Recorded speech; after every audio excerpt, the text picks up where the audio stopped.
Sam बहादुर का नया trailer देखा? उसकी जान से ज्यादा कीमती होती है उसकी इज्जत, उसकी वर्दी। और एक सोल्जर अपनी वर्दी की इज्जत के लिए अपनी जान भी दे सकता है। अभी तक मूवीज और ओटीटी की वेब सीरीज में तो हमने अक्सर यही देखा है कि जब बात आती है किसी कंट्री के वॉर में जाने की, तो फाइनल डिसीजन वहाँ के गवर्नमेंटल हेड्स यानी कि प्राइम मिनिस्टर या प्रेसिडेंट ही लेते हैं। Start of a military special operation. लेकिन हमारे देश में एक ऐसे ब्रेव आर्ट हुए जिन्होंने देश के प्राइम मिनिस्टर को वॉर के लिए मना कर दिया, ये कह के कि इंडियन आर्मी अभी वॉर के लिए तैयार नहीं है, थोड़ा रुके अभी। इन्हीं की लाइफ पर बेस्ड है विकी कौशल की अपकमिंग मूवी सैम बहादुर। ये थे इंडियन आर्मी के chief of the army staff field marshal Sam Manekshaw. Prime minister थी इंदिरा गांधी और ये बात है अप्रैल 1971 की। मूवी का ऑफिशियल ट्रेलर तो आपने देख ही लिया होगा अब तक। पूरा ट्रेलर देखते देखते आप लिटरली भूल ही जाओगे कि आप विकी कौशल को देख रहे हो। ऐसा लगेगा कि आप रियल लाइफ सैम बहादुर को देख रहे हो। As an actor Vicky Kaushal ने इस मूवी में अपनी आज तक की सभी मूवीज का रिकॉर्ड खुद ही तोड़ दिया है। हिज एक्सप्रेशंस, डायलॉग डिलीवरी, इज्जत के लिए अपनी जान भी दे सकता है, बॉडी पोस्चर, लगता है कि आप सच में किसी आर्मी ऑफिसर को देख रहे हो। आई एम श्योर कि इस मूवी के बाद हर कोई सैम मानेकशॉ की लाइफ एंड उनकी देश के लिए किए गए सैक्रिफाइसेस को और अच्छे से जान जाएगा। Welcome to our YouTube channel. और चलिए सैम बहादुर मूवी और इसके असली हीरो के बारे में कुछ और बातें जान लेते हैं।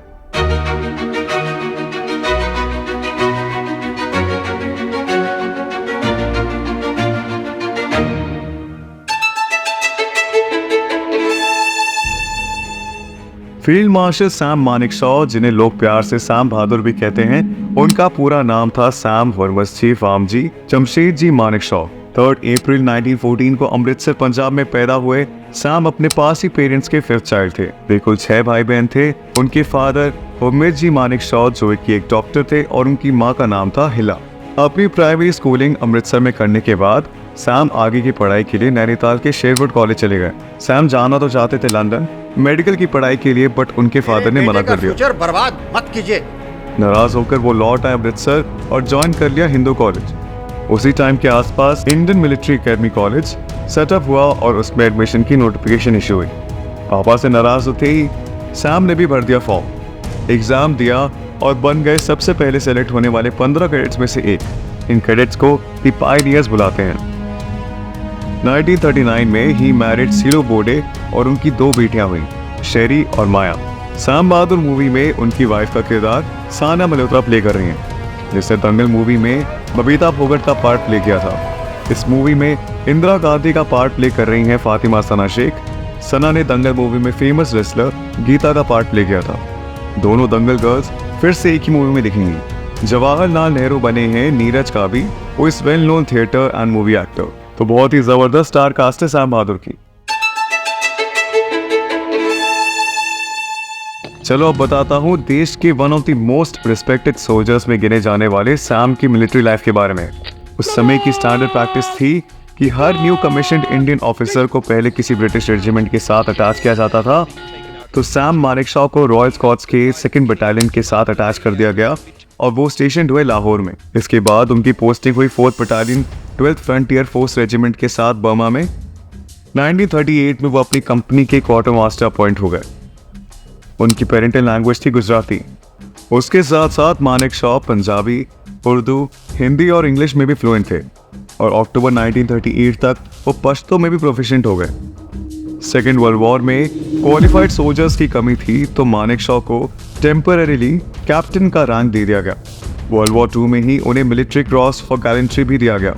1947 में इंडिया पाकिस्तान के पार्टीशन के बाद वो 8th कोर का राइफल्स में रीअसाइन हो गए, क्योंकि 1947 के इंडिया पाकिस्तान वॉर और हैदराबाद क्राइसिस के समय मानेकशॉ ने वॉर प्लानिंग में एक इम्पॉर्टेंट पार्ट प्ले किया था, इसलिए उन्होंने इन्फेंट्री बटालियन को लीड नहीं किया। मिलिट्री ऑपरेशंस डायरेक्टरेट में सर्व करते हुए वो प्रमोट हुए एंड बन गए ब्रिगेडियर। 1952 में वो बने 167 इन्फेंट्री ब्रिगेड के कमांडर और 1954 में आर्मी हेडक्वार्टर्स में होते हुए बने डायरेक्टर ऑफ मिलिट्री ट्रेनिंग। इससे आगे बढ़ने के लिए ही नीडेड मोर क्वालिफिकेशन, तो इंपीरियल डिफेंस कॉलेज से हायर कमांड कोर्स किया। 1963 तक वो बन गए आर्मी कमांडर। 1969 में सैम बने chief of the army staff. उनकी कमांड में 1971 की इंडिया पाकिस्तान वॉर हुई, as a result of which Bangladesh एक अलग कंट्री बना। इस लड़ाई में उनकी लीडरशिप और एक्सेप्शनल सर्विस के कारण उनकी रिटायरमेंट से कुछ दिन पहले ही जनवरी 1973 में उन्हें फील्ड मार्शल की पोस्ट दी गई। सैम कहते थे कि unless you know and the men you command know that you know your job, you will never be a leader. उनके ऑनर्स और अवार्ड्स की एक लंबी लिस्ट है, जिसमें शामिल है Burma gallantry medal, military cross, Raksha medal, Padma Vibhushan और Padma Bhushan. Coming back to the movie, इसकी डायरेक्टर है मेघना गुलजार, जिन्होंने इससे पहले कई हिट मूवीज बनाई हैं, जैसे कि तलवार, राजी और छपा। इनफैक्ट 2017 में जब राजी बन रही थी तो उसी के सेट पर मेघना ने विकी कौशल को सैम बहादुर की बायोपिक की स्टोरी सुनाई और तभी Vicky decided to play the character. इस बारे में आलिया भट्ट ने अपनी एक रीसेंट इंस्टाग्राम पोस्ट में लिखा है, विकी वहां बैठा था with a twinkle in his I, hopping कि वो एक दिन सैम बनेगा। मेघना ने कई साल तक इस पर रिसर्च की और भवानी अय्यर और शांतनु श्रीवास्तव के साथ मिलकर स्टोरी बनाई। सैम मानेकशॉ की 107th बर्थ एनिवर्सरी पर RSVP फिल्म्स ने इस मूवी की अनाउंसमेंट की। ट्रेलर ने तो मेरी मूवी की क्यूरियोसिटी और भी बढ़ा दी है। अब तो मैं मूवी देखने के लिए बहुत इंपेशेंट हो रहा हूं। नहीं जाता, तड़प ही ऐसी है ना। नहीं, सुके। एडवांस बुकिंग खुलते ही फर्स्ट डे फर्स्ट शो के टिकट करूंगा बुक, आप भी कर लेना। चलते चलते कुछ और बातें भी बता देता हूँ देश के सुपर हीरो के बारे में। 15 जनवरी 1973 को रिटायर होने के बाद सैम अपनी वाइफ के साथ कुन्नूर में सेटल हो गए। उनकी गुरखा सोल्जर्स में पॉपुलैरिटी के कारण नेपाल ने उन्हें 1972 में नेपालीज आर्मी का ऑनररी जनरल बनाया।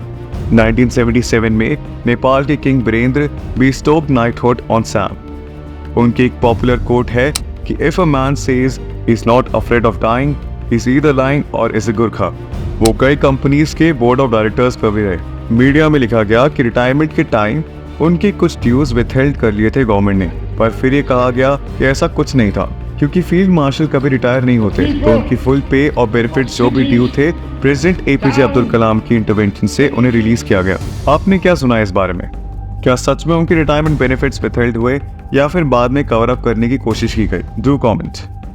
निमोनिया से कॉम्प्लिकेशंस के कारण 27 जून 2008 को इंडिया ने अपना एक अनमोल रत्न खो दिया। वो 94 इयर्स के थे और उनके लास्ट वर्ड्स थे, आई एम ओके। 16 दिसंबर 2008 में उनकी मेमोरी में एक पोस्टेड स्टैम्प भी इशू किया गया। दिल्ली कैंटोनमेंट में एक कन्वेंशन सेंटर का नाम द मानेकशॉ सेंटर रखा गया है। बैंगलोर में भी एक परेड ग्राउंड का नाम भी उनके ऊपर है। इसके अलावा अहमदाबाद में एक फ्लाईओवर ब्रिज का नाम भी उनके नाम पर है। म्यूजिक तो इस फिल्म का कमाल का है। जब गुलजार की लिरिक्स को शंकर एहसान लॉय का म्यूजिक मिलेगा तो कमाल तो होना ही था। आप बताओ इसका म्यूजिक कैसा लगा आपको?